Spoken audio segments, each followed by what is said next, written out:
Hello, welcome to summer. This is my absolute favorite season of the year, and really for only one reason because I'm finally not cold. Well, unless I'm here in the office and Pastor Andy's running the controller for the air conditioner. Sometimes I wonder why God put me here in Connecticut. I mean, He should know that I'm always cold, right? I was actually born in Africa. My father was working at a college there when I was born, so we started out in a good, nice, warm climate. But then my parents moved to Massachusetts when I was 2, and I have been cold ever since. There are other times I've wondered about why God put me in certain situations. Years ago, when I was younger, I quit my job in the computer world and got a job teaching kindergarten at a private school. I'd gotten my undergraduate degree in elementary ed, but it had been 5 years since I'd been to college, so I was a little nervous to start teaching. 3 months into the job, the new principal resigned, and since I had management experience, I was asked to become the interim principal. Being a team player, I said yes, and then I wondered, what in the world had I gotten myself into? Why in the world had God placed me in the job? Talk about imposter syndrome. I had no idea what I was doing. At the time, I couldn't figure out why God had put me there. It was a tough year at the school, and there was a lot of upheaval. But God put certain people in my path to support and encourage me. God had put me there for a reason. I just didn't know what it was. Do you ever feel like that? Maybe like me, you wonder why in the world God brought you to New England? Or maybe also like me, it's the job you're in? Or the school you're going to? For some of you, it might even be the family God put you in. Why? Why me, God? Why here? Why now? Do you ever feel like God's plans don't match yours? Today, we're going to talk about another goat, the greatest of all time, one of the great women of the Bible, Esther. Esther was a pivotal figure in the Old Testament. She was also put in a tough situation, in an environment she didn't ask for, in a time that was difficult, and she didn't know what God's plan was for her. Esther is also a powerful example of how God works through ordinary people to fulfill his promises and uses them to do extraordinary things. If you were here the last time I spoke, you know that we talked about just that. How God uses ordinary people to do extraordinary things. Well, Esther is one of those people. Esther is such an amazing figure in the Old Testament that she has an entire book named after her. One interesting thing about the book of Esther is that God is never mentioned once. Kind of crazy if you think about it. The book of Esther is only one of 2 books in the Bible where God's name is never mentioned. However, we are going to see as we look at her story how much God is involved in Esther's life and the preservation of the Jewish people, and how God put Esther where she was for a reason. In Esther 4:14 it says, "Who knows if perhaps you were made queen for such a time as this?" Today we're going to see how God has placed us where we are for a reason. The story of Esther reads much like a movie. There's romance, mystery, a little reality TV, suspense, fighting, violence, beheadings, and the good guys win in the end. When I first read it, I thought the beginning sounded a little like Cinderella, where the prince is looking for a princess, so the orphan girl goes to the ball and he picks her. While the end reminded me a little bit of The Lion King, where the bad guy tries to take out the good guy but ends up getting killed himself instead. I hope you've seen the movie and I didn't just ruin it for you. However, Esther is not a fairy tale. It's a story of a remarkable woman who saved her nation, and as a result, the Jewish people lived on. I have no doubt that Esther's plans for her life didn't include her parents' early deaths, being taken to live in the king's palace, and being married to a prideful king. To top that off, Esther never dreamed of a situation where she would have to choose between her own life and standing up for the lives of her people. Have you ever had something happen in your life that you didn't plan for? Maybe an unexpected pregnancy? Maybe a sudden job change that required a big move? Maybe a sick spouse or child or parent? When these things happen, it's important to remember that things happen in our lives that we don't plan for, but they are never a surprise to God. Esther had many things happen that I'm sure she didn't plan for, but God was not surprised. As the story begins, we see King Xerxes in the third year of his reign throwing a party for all the nobles and officials. He also invited all the military officers of Persia and Media, as well as the princes and nobles of the provinces. Now, this wasn't just any party. Think about all the time we put into planning a party, like a surprise party, maybe a 50th birthday, or a wedding reception. I heard from a friend of mine that in some places, weddings are now not just a one-day celebration, but an entire weekend event. There are things planned for Friday and Saturday and Sunday for everyone invited. My friend was actually invited to 2 such weddings last year, and she was sharing how expensive it was for her because it involved multiple dresses, a weekend in a fancy hotel, and many dinners out for her and her family at each wedding. My thought was, how much planning and prep must go into that?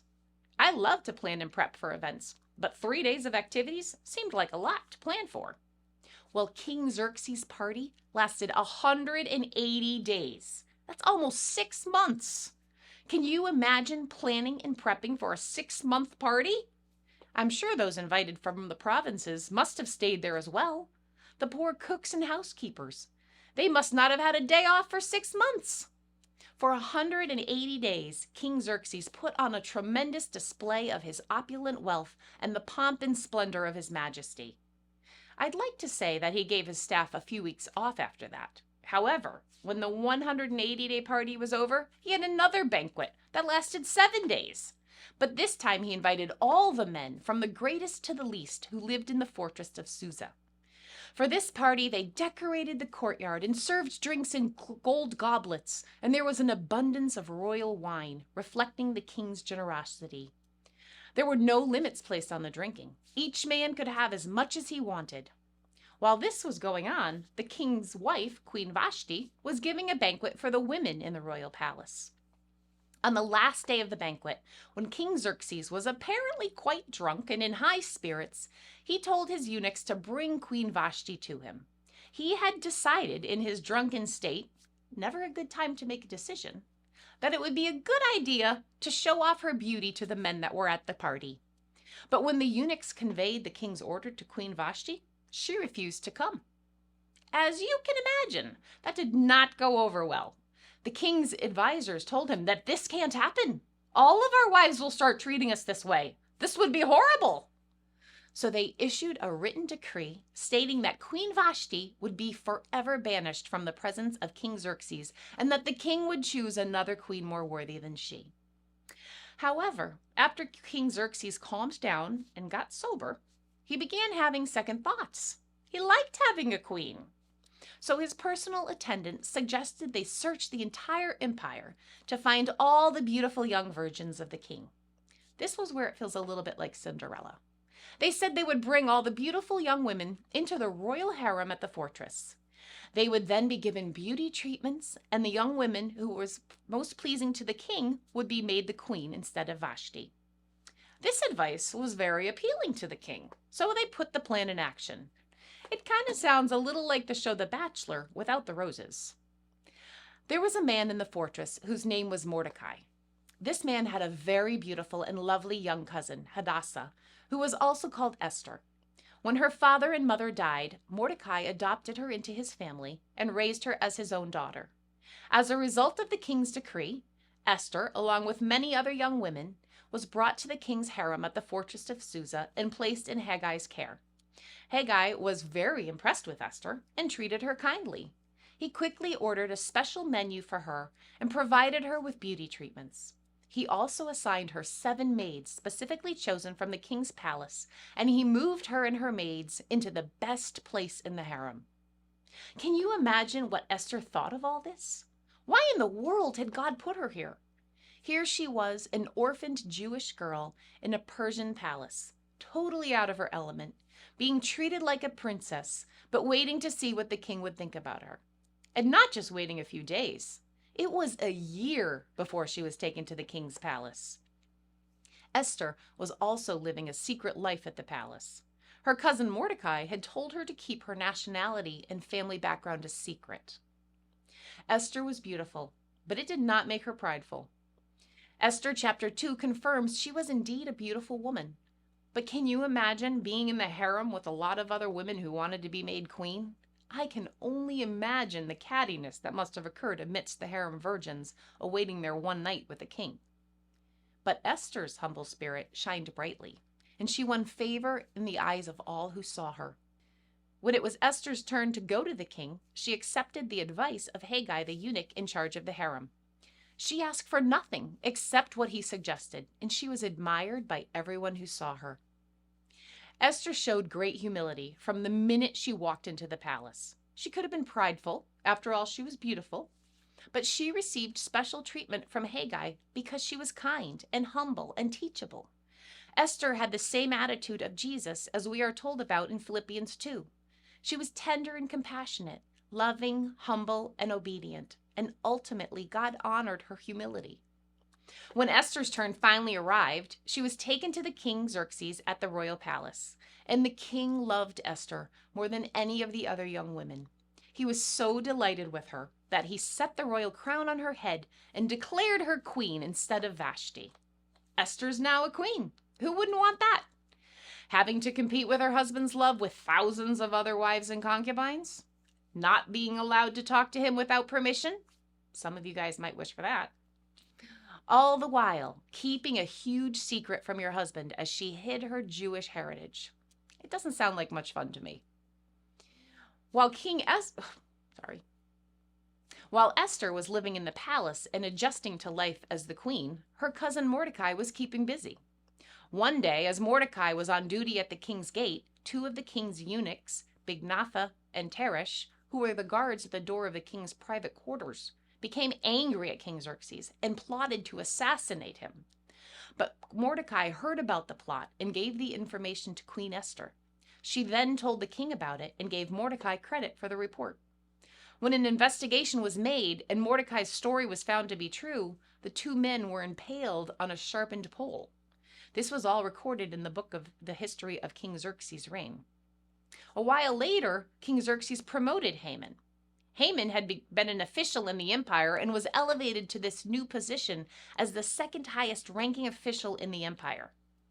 Per King Xerxes, this meant that all the king's nobles must now bow down to him to show him respect.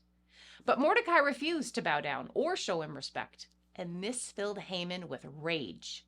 He had at this point learned that Mordecai was Jewish, so he decided not just to get back at Mordecai, but to destroy all the Jewish people throughout the entire empire of Xerxes. It was determined that March 7th, nearly a year later, would be the best day and month to take action. So Haman went to King Xerxes to get him to agree. Then Haman approached King Xerxes and said, "There's a certain race of people scattered through all the provinces of your empire who keep themselves separate from everyone else. Their laws are different from those of any of other people, and they refuse to obey the laws of the king. So it is not in the king's interest to let them live. If it please the king, issue a decree that they be destroyed, and I will give 10,000 large sacks of silver to the government administrators to be deposited in the royal treasury." The king agreed, confirming his decision by removing his signet ring from his finger and giving it to Haman, son of Hammedatha the Agagite, the enemy of the Jews. The king said, "The money and the people are both yours to do with as you see fit." On April 17th, a decree went out in King Xerxes' name, giving the order that all Jewish people, young and old, including women and children, must be killed, slaughtered, and annihilated on a single day. This was scheduled to happen on March 7th of the next year. The property of the Jewish people would be given to those who killed them. Can you imagine this? You're working and minding your own business and find out your entire nation of people are to be murdered? Not just you, but your spouse and children as well? Your parents, your grandparents? What good could possibly come of this? Where was God in all this? Up until now, we haven't seen his name mentioned in the book of Esther. Is he even working in their lives? As you can imagine, the Jewish people were very upset. When Mordecai learned about all that had been done, he tore his clothes, put on burlap and ashes, and went out into the city, crying in a loud and bitter wail. He went as far as the gate of the palace, for no one was allowed to enter the palace gate while wearing clothes of mourning. And as news of the king's decree reached all the provinces, there was great mourning among the Jews. They fasted, wept, and wailed, and many people lay in burlap and ashes. When Esther learned of Mordecai's mourning, she sent a message to him through Hathach, one of the king's eunuchs who had been appointed to her, asking what was going on. She learned of the decree, and Mordecai directed her to go to the king to beg for mercy and plead for her people. Then Esther told Hathach to go back and relay this message to Mordecai. All the king's officials and even the people in the provinces know that anyone who appears before the king in his inner court without being invited is doomed to die unless the king holds out his gold scepter. And the king has not called for me to come to him for 30 days. So Hathach gave Esther's message to Mordecai. Esther wasn't perfect. She was like the rest of us. We all have moments of doubt and fear, and so did many of the goats we've been talking about this month. They had feelings much like we do today. Esther experienced doubt and fear, especially when faced with the enormous task of risking her life to approach the king. How do you respond when you aren't sure what his purpose is in your life? So what was wise cousin Mordecai's response? Was he understanding? Did he want her to be able to live even if everyone else died? No. He was brutally honest with her, laced with a little inspiration. Mordecai sent this reply to Esther. Don't think for a moment that because you're in the palace, you will escape when all other Jews are killed. If you keep quiet at a time like this, deliverance and relief for the Jews will arise from some other place, but you and your relatives will die. Who knows if perhaps you were made a queen for such a time as this? What if you were put there for such a time as this? I'm sure at this point that Esther was wondering, why now? Why me? Had God put her there for a reason? At this point, in Esther's life, she had been with King Xerxes for quite a while. If you do the math, she's probably been queen for about 6 years. She'd been there a long time, but God clearly had put her there for a reason. Esther was living as God's person in a world opposed to God, living with choices, hard choices, risky choices, not sure what to do.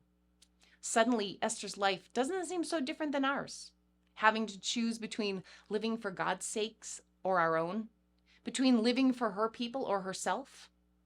Esther not only had to be obedient, she had to be courageous. Then Esther sent this reply to Mordecai. Go and gather together all the Jews of Susa and fast for me. Do not eat or drink for 3 days, night or day. My maids and I will do the same. And then, though it is against the law, I will go in to see the king. If I must die, I must die. So Mordecai went away and did everything as Esther had ordered him. Esther realized that God had put her in that position for a purpose. You too have a purpose. Many people go through life without meaning or ultimate purpose, trying to pursue their own agenda, not realizing that God's purposes are so much better. You are alive today in order to fulfill God's purposes for this generation. We need to remember that God's purpose for my life is better than my own. Whatever position you are in, believe that you are there for such a time as this. I think it's important to note that Esther didn't just jump in rashly and go see the king. She wasn't just a pretty face. She was someone in the right place, willing to make a daring stand against injustice. She didn't do it alone. She didn't rush in. She used discernment, and she surrounded herself with the right people. In this case, it was Mordecai. This is so important in our lives. This is why we so want you to be in community with other believers here at Fellowship. When you're facing a difficult decision and you seek counsel from God and others, who are you asking? Are you turning to your hairdresser? Or are you seeking counsel from your FC group leader or someone else who seeks and follows God daily? Esther prayed, she planned, and she made it happen at the right moment. She used a brilliant mixture of bravery and faith.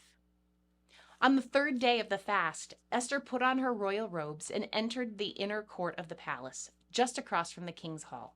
The king was sitting on his royal throne facing the entrance. When he saw Queen Esther standing there in the inner court, he welcomed her and held out the gold scepter to her. So Esther approached and touched the end of the scepter. So Esther made it past the first hurdle. The king held out his scepter to her. She was not going to be killed for approaching without an invitation. Esther showed courageous faith. I think a lot of us have faith. In fact, we wouldn't be here if we didn't. The question is, do you have courageous faith like Esther did? Courageous faith is forged in difficult circumstances. I'm sure we all have been through difficult experiences. How did you respond? With faith? With courage? With courageous faith? Maybe you had to have courageous faith to have a difficult conversation with someone you're in an unhealthy relationship with, or someone who you see making dangerous choices. Maybe you need to have courageous faith to forgive someone who hurt you. Sometimes I think we enjoy that feeling of righteous anger. Yet is that how God wants us to respond to someone who hurt us? In any of these circumstances and many others, we need to have courageous faith that God is going to protect us. I think it's important to remember here that rather than jumping into action, Esther spent time in prayer, fasting, and waiting for God to direct how and when to approach the king. How often do we wait on God to direct us? I honestly have to say, it's a really hard thing to do. We, or maybe it's just me, are very impatient, especially this nation. We don't want to wait for anything. We have streaming movies, no more waiting in line at Blockbuster. We have our groceries delivered. We text people looking for an immediate response. We order food to go on our apps because we don't want to wait in line at the restaurant. We are impatient in general. How patient are we when it comes to waiting on God? How patient are we when we want an answer from Him for something?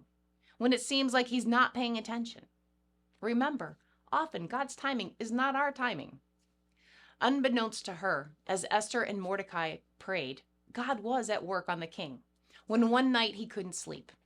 That night, the king had trouble sleeping, so he ordered an attendant to bring the book of the history of his reign so it could be read to him. In those records, he discovered an account of how Mordecai had exposed the plot of Bigthan and Teresh, two of the eunuchs who guarded the door to the king's private quarters. They had plotted to assassinate King Xerxes. What reward or recognition did we ever give to Mordecai for this? The king asked. His attendants replied, nothing has been done for him. So God was at work, making it so the king couldn't sleep. When I read this, I always chuckle because it seems like he's trying to go back to sleep, and to do so, he wants to hear the story of his own life. Is he saying it's dull? Anyway, the king realizes that Mordecai had saved his life and never been rewarded for it. While this is going on, Haman was plotting to kill Mordecai once and for all. Just as the king realized that Mordecai hadn't been honored for saving his life, Haman shows up to ask the king if he can impale Mordecai on a sharpened pole. Yeah, more violence. Before he could ask, the king says to Haman, what should I do to honor a man who truly pleases me? Haman thought to himself, whom would the king wish to honor more than me? So he replied, if the king wishes to honor someone, he should bring out one of the king's own royal robes, as well as a horse that the king himself has ridden, one with a royal emblem on its head. Let the robes and the horse be handed over to one of the king's most noble officials, and let him see that the man whom the king wishes to honor is dressed in the king's robes and led through the city square on the king's horse. Have the officials shout as they go, this is what the king does for someone he wishes to honor. Now Haman was awfully full of himself to assume the king was talking about him. Imagine his surprise when the king said, excellent! Do what you have just said for Mordecai the Jew. Haman did it, but he certainly didn't like it, and he went home with his tail between his legs. He was then advised by his wife and wise advisors that he needed to pretty much give it up. God was obviously still working in the background, as we see Mordecai not only not killed, but honored. God was also working in the king's heart. Esther had hosted the king and Haman for dinner twice, and on the second night, she asks that the king spare her life and the lives of her people. The king is furious, and ultimately Haman was impaled on the same sharpened pole that he had intended for Mordecai. The story goes on with Mordecai coming before the king and being given the signet ring that was Haman's. King Xerxes also gave Mordecai permission to solve the problem of the slaying of the Jewish people. He couldn't change what was already written, but he could set up a new decree that would save the Jewish people. So with the king's blessing, a decree went out giving the Jewish people in every city authority to unite and defend their lives. They were allowed to kill, slaughter, and annihilate anyone of any nationality who might attack them or their families. Esther 8 says the Jews were filled with joy and gladness and were honored everywhere, in every province and city, wherever the king's decree arrived. The Jews rejoiced and had a great celebration and declared a public festival and holiday. And many of the people of the land became Jews themselves, for they feared what the Jews might do to them. God put Esther in the palace for a reason. She had a purpose, even though she didn't know it, for such a time as this, to save the Jewish people. God has given each of us a job, position, resources, education, and more. God has opened opportunities to optimize his kingdom purposes. He didn't place you and me where we are so we can eat chips all day or post pictures on social media. He's placed us wherever we are because we're in the midst of a battle, a war. You and I are in the midst of a seismic conflict involving good versus evil. We might not like where we are, but God will work his purpose. To miss a kingdom assignment because we've been too caught up in our own personal kingdom is one of the greatest tragedies we could ever face.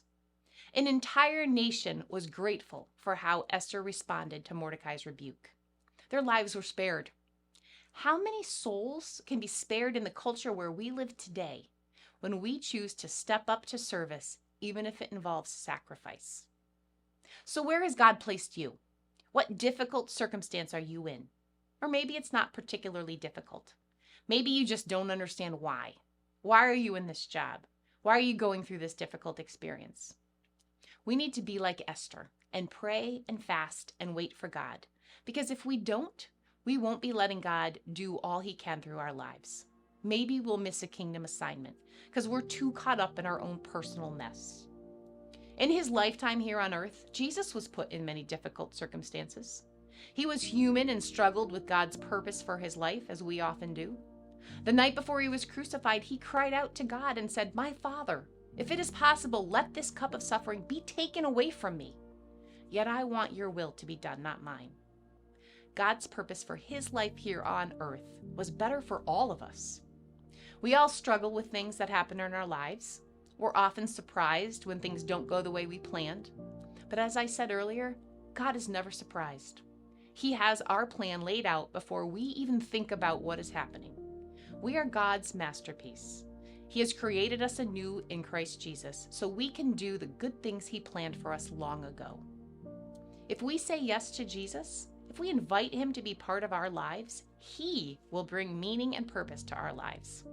How great would it be to know that wherever you are in your life, whatever you're doing, whatever circumstances you're in, because you have Jesus in your life, he has a purpose for you that is far better than any you could think of. I recently read a quote that said, "I believe that God has a great call and purpose for your life as he did for Esther's. Your assignment may not be the deliverance of a nation, but whatever God has called you to do is extremely significant. Whatever it is, be diligent to embrace the preparation process it requires so that you will be well equipped when the time comes to act. Remember, God's purpose for your life is better than your own."